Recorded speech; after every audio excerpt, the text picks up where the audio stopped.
خدا یسوع مسیح کے زندہ بابرکت اور جلالی نام میں آپ سب کو تحسین اور شکرانہ کا سلام۔ خدا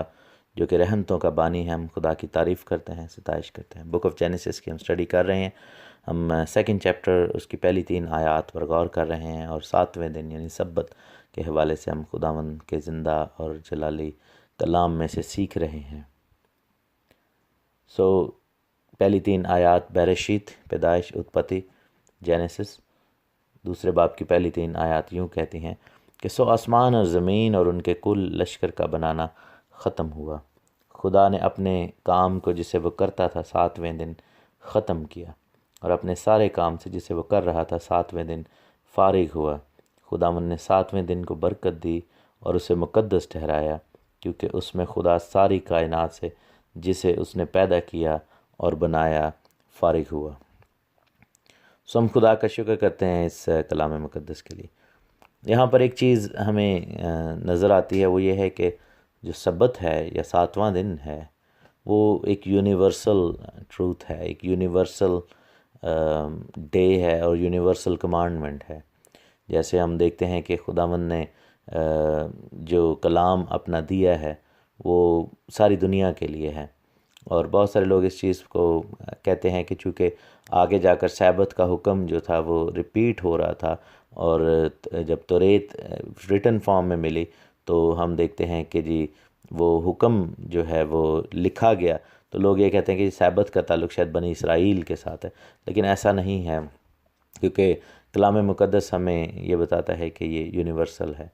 اور ویسے بھی خداوند کے آئین اور قوانین جو ہیں وہ یونیورسل ہیں اور ایٹرنل ہیں۔ بہت سارے لوگ اس چیز کو کہتے ہیں کہ شاید خداوند کی جو تورا ہے یا توریت ہے یا احکام ہیں، جن کو ہم شریعت کہتے ہیں، حالانکہ توریت کا لفظی مطلب تعلیم یا اصلاح کے طور پر ہے، نصیحت کے طور پر ہے۔ تو لوگ یہ سمجھتے ہیں کہ چونکہ وہ ریٹن فارم میں بنی اسرائیل کو موسیٰ نبی کی معرفت پہنچی، اور دینے والا چونکہ خدا خود تھا، تو لوگ کہتے ہیں کہ جی اس کا اطلاق اور اس کی اپلیکیشن جو ہے وہ صرف قوم بنی اسرائیل کے لیے، ایون دو کہ اگین وہ بات ڈسکشن کے لائق ہے کہ ہم ایز اے قوم کون ہیں۔ ہم جینٹائلز تو نہیں ہیں، کیونکہ جینٹائلز تھے، لیکن مسیح میں آنے کے بعد ہم بنی اسرائیل بن گئے، ہم بیٹے بیٹیاں بن گئے، اور بیٹے بیٹیاں کا جو ٹائٹل تھا وہ اسرائیل کے لیے تھا، کیونکہ بائبل میں لکھے کہ تم خداوند اپنے خدا کے فرزند ہو، خداوند نے کہا تھا، اور اسرائیل کے بارے میں کہا تھا کہ تو میرا بیٹا ہے، میرا پلوٹا ہے۔ تو ہم یہ دیکھتے ہیں کہ اب بیٹے بیٹی کا جو کانسیپٹ ہے وہ بھی یونیورسل ہے، کہ ہم خداوند کے فرزند ہیں، اور یہ یونیورسل ٹروتھ ہے، اور مسیح میں آنے کے بعد ہم یہ ریسیو کرتے ہیں۔ اس کا سب سے بڑا ثبوت یہ ہے کہ اب سوال یہ ہوتا ہے کہ آیا تورا یا توریت یا شریعت یا خداوند کے آئین اور قوانین جو تھے، کیا وہ موسیٰ نبی سے پہلے بھی موجود تھے؟ بالکل موجود تھے، اور ہم دیکھتے ہیں کہ جب نوح کو طوفان کے وقت جانوروں کو جمع کرنے کا حکم دیا، تو وہاں پر بڑا کلیئرلی خداوند نے کہا کہ تو پاک جانوروں کے اور ناپاک جانوروں کے جو جوڑے ہیں ان کی وہاں پر ڈسٹنکشن کی گئی، تعداد میں فرق تھا، پاک جانوروں کے 7 جوڑے تھے اور ناپاک جانوروں کے 2 جوڑے۔ اس میں آپ یہ دیکھیں کہ نوح نبی کو پاک اور ناپاک جانوروں کا کانسیپٹ کیسے پتہ ہوگا، جبکہ ہم دیکھتے ہیں کہ پاک اور ناپاک کا کانسیپٹ جو ہے ہمیں احبار کی کتاب بک آف لیویٹیکس، لاویوں کی کتاب اس کے 11ویں باب میں ملتا ہے۔ اگر آپ اسٹرکٹلی یہ کہیں کہ توریت صرف موسیٰ نبی کے دور سے شروع ہوئی، اس سے پہلے کوئی کانسیپٹ ہی نہیں تھا۔ ہم بڑا کلیئرلی دیکھتے ہیں کہ پاک اور ناپاک کا جو کانسیپٹ ہے وہ وہاں پر ہمیں نظر آتا ہے۔ پھر ہم دیکھتے ہیں کہ جب باپ ابراہیم کی ڈیتھ ہوئی اور اسحاق کو جو ہے وہ خداوند نے برکت دی، تو خداوند نے اسحاق کو کچھ انسٹرکشنز دی تھیں۔ بک آف جینیسس میں ہی ہم دیکھیں گے، چیپٹر 26 میں دیکھیں گے، اور اس کی ورس 3 سے ہم پڑھیں گے، اور لکھا ہے کہ خداوند نے اسحاق سے کہا کہ تو اسی ملک میں قیام رکھ، اور میں تیرے ساتھ رہوں گا اور تجھے برکت بخشوں گا، کیونکہ میں تجھے اور تیری نسل کو یہ سب ملک دوں گا، اور میں اس قسم کو جو میں نے تیرے باپ ابراہیم سے کھائی پورا کروں گا۔ میں تیری اولاد کو بڑھا کر آسمان کے ستاروں کی مانند کر دوں گا، اور یہ سب ملک تیری نسل کو دوں گا اور زمین کی سب قومیں تیری نسل کے وسیلہ سے برکت پائیں گی، اس لیے کہ ابراہیم نے میری بات مانی، میری نصیحت اور میرے حکموں اور قوانین اور آئین پر عمل کیا۔ اب یہ سوال اٹھتا ہے کہ باپ ابراہیم کے پاس حکم اور آئین اور قوانین کہاں سے آئے جن پر انہوں نے عمل کیا؟ پھر ہم یہ بھی دیکھتے ہیں کہ جب ملک صدق وہاں پر آتا ہے تو باپ ابراہیم نے ان کو دے یکی دی۔ پھر ہم یہ بھی دیکھتے ہیں کہ یعقوب نے جب وہ بھاگتے ہیں اپنے باپ اسحاق کے گھر سے اور بیت ایل میں انہوں نے وعدہ کیا خداوند سے کہ میں دے یکی دیا کروں گا۔ پھر ہم یہ دیکھتے ہیں کہ جب قائن اور حابل نے قربانی دی تو حابل کی قربانی اس لیے جو ہے وہ مقبول ٹھہری کیونکہ وہ پہلے پھل لائے، کیونکہ اگر آپ دیکھیں بک آف جینیسس چیپٹر 4 تو لکھا ہے کہ آدم اپنی بیوی حوا کے پاس گیا اور وہ حاملہ ہوئی، اس کے قائن پیدا ہوئے، تب اس نے کہا کہ مجھے خداوند سے ایک مرد ملا۔ پھر قائن کا بھائی حابل پیدا ہوا اور حابل بھیڑ بکریوں کا چرواہا اور قائن کسان تھا۔ چند روز کے بعد یوں ہوا کہ قائن اپنے کھیت کے پھل کا ہدیہ خداوند کے پاس واسطے لایا، اور حابل بھی اپنی بھیڑ بکریوں کے کچھ پلوٹھے بچوں کا، یہاں پر غور کریں، پلوٹھے بچوں کا اور ان کی چربی کا ہدیہ لایا۔ تو موسٹ پروبیبلی چونکہ یہ لیمبنگ سیزن تھا اور پھل کا سیزن تھا، اور پہلے پھلوں کی عید کا یہاں پر ہمیں تصویر نظر آتی ہے کہ وہاں پر ان کا جو فروٹفلنس نظر آتی ہے، اس کا کھیت پھلا اور وہ پکا اور وہ کٹائی کرنا چاہ رہا ہے، اور حابل کو جو ہے وہ بچے پیدا ہوئے ہیں بھیڑوں بکریوں کے۔ تو وہاں پر ہم دیکھتے ہیں کہ پہلے پھلوں کے طور پر حابل پلوٹھے لے کر، اب یہ کانسیپٹ یہ ہے کہ پلوٹھا جو ہے وہ قربانی کے لیے کیوں چڑھایا جائے، تو یہ بائبل کے اندر توریت میں آگے جا کر ہمیں نظر آتا ہے کہ خداوند نے کہا تھا کہ جتنے بھی پلوٹھے ہیں وہ میرے ہوں گے، تو وہ پلوٹھے بچے لایا اور چربی کا ہدیہ لایا۔ اگین توریت میں احبار کی کتاب میں بک آف لیویٹیکس میں یہ ہمیں کانسیپٹ نظر آتا ہے کہ چربی جو ہے وہ چڑھائی جائے خداوند کے حضور۔ لیکن قائن جو تھا وہ صرف پھل لایا، لکھے کھیت کے پھل کا ہدیہ۔ سو اس کے انداز سے ایسی لگ رہا ہے کہ وہ پہلا پھل نہیں لایا، بلکہ جب اس نے شاید کھیت کاٹ لیا ہوگا اور جو کچھ بچا کچا تھا شاید وہ لایا، یعنی کہ وہ کچھ پھل لایا، لیکن اس کے انداز میں وہ رسپیکٹ نہیں تھی اور اس نے خدا کے حکم کو نہیں مانا۔ پھر ہم دیکھتے ہیں کہ نوح جب طوفان سے باہر آتے ہیں اور کشتی جب ٹھہر جاتی ہے اور تمام دنیا جو ہے وہ خداوند کے حضور میں تباہ و برباد ہو چکی ہے، اس کی ججمنٹ ہو چکی ہے، اور نوح اور اس کی فیملی باہر آتے ہیں، تو وہاں پر خداوند نے جو ہے وہ دیکھا کہ ہم دیکھتے ہیں کہ کلام مقدس میں کہ نوح نے ایک مذبح بنایا اور وہاں پر قربانیاں پاک چپائیاں اور پاک پرندوں میں سے تھوڑے سے لے کر مذبح پر سوختنی قربانیاں چڑھائیں۔ اب یہ جو کانسیپٹ ہے کہ قربانی کے لیے صرف پاک جانور لایا جائے اور پاک پرندے لائے جائیں، اب یہ بھی توریت کا ہے۔ اس کے بعد ہم دیکھتے ہیں کہ مذبح بنانا اور قربانی کا کانسیپٹ بھی توریت کا ہی ہے۔ پھر ہم دیکھتے ہیں کہ خون کھانے کا یا خون نہ کھانے کا جو حکم ہے وہاں پر ہمیں نظر آتا ہے چیپٹر 9 میں۔ سو یہ سب باتیں جو ہیں بعد میں آ کر توریت میں ریکنفرم ہوئی ہیں۔ سو اگر کوئی کہے کہ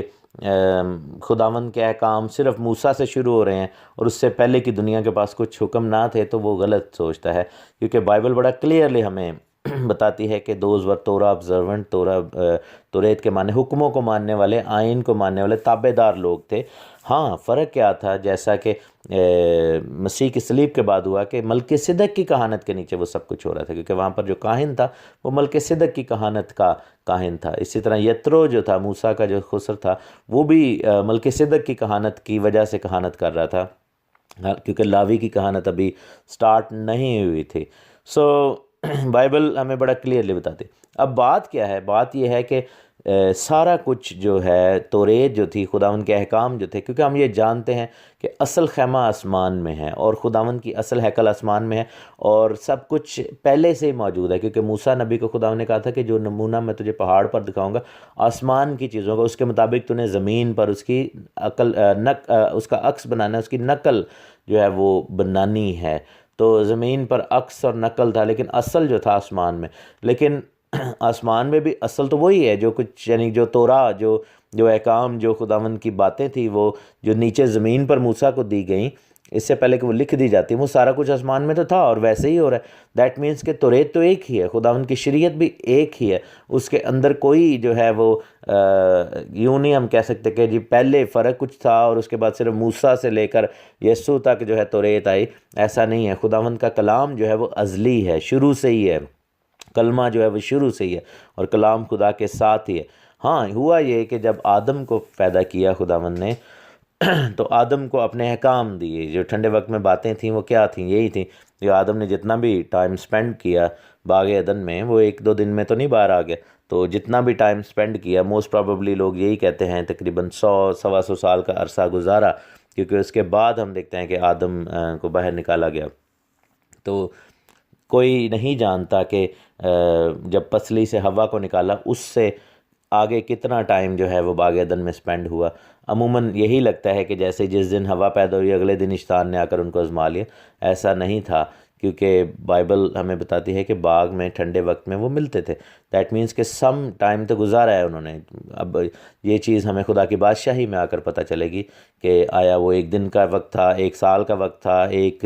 دہائی کا وقت تھا، یا 100 سال کا وقت تھا۔ یہ خداوند کے پاس اس کا نالج ہے، ہمیں جاننے کی ابھی ضرورت بھی نہیں ہے، کیونکہ اگر بائبل خاموش ہے تو پھر ہم کیوں اسپیکولیٹ کریں، کیونکہ وہ کلام میں بڑھانے کے مترادف ہو جائے گا۔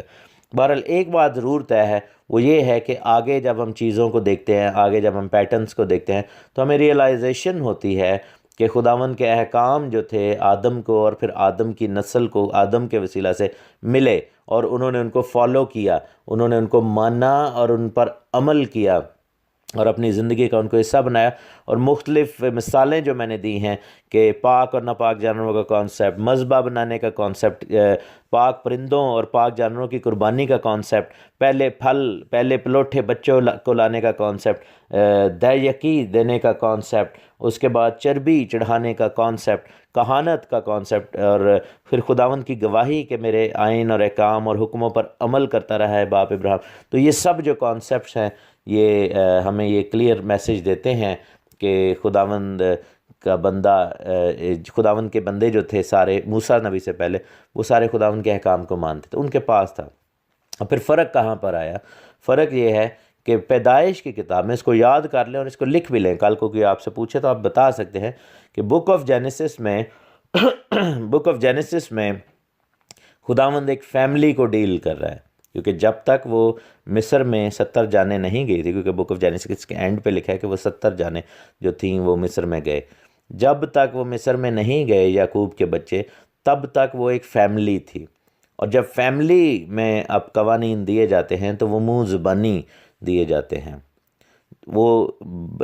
باپ جو ہے وہ ماں باپ اپنے بچوں کو ویسے ہی سکھاتے ہیں۔ اب جیسے ہر گھر کے اصول ہیں، خداوند برکت دے ساری فیملیز کو، ہر گھر کے اصول بنائے گئے ہیں، ہر ماں باپ نے اپنے گھر میں ایک چھوٹا سا قانون بنایا ہے کہ بچے یہ کر سکتے ہیں، یہ نہیں کر سکتے۔ ہر قانون، ہر گھر کا اپنا اپنا ایک کانسیپٹ ہے، اور اس کا مطلب یہ نہیں ہے کہ ماں باپ نے ایک بک لکھ کر اور اس کو کانسٹیٹیوشن بنا کر بچوں کو تھما دیا اور کہا کہ یہ پڑھو سارے، یہ میرے 100 150 یا 5 10 یا جتنے بھی یہ قانون ہیں جو اس گھر میں لاگو ہوں گے، وہ بائی ہارٹ ہی سب کو پتہ ہوتے ہیں، کیونکہ ماں باپ نے ان کو زبان سے سمجھایا ہوتا ہے کہ بیٹا ایسے کرنا ہے اور ایسے نہیں کرنا۔ کسی بھی موضوع پہ لے لیں تو وہ جب تک ایک فیملی کے طور پر وہ رہے تب تک وہ سب کچھ ان کے سینہ بسینہ جو ہے ان تک پہنچا، تب تک سارے جو تھے وہ بائی ڈیفالٹ ان قوانین کو مان رہے تھے، کیونکہ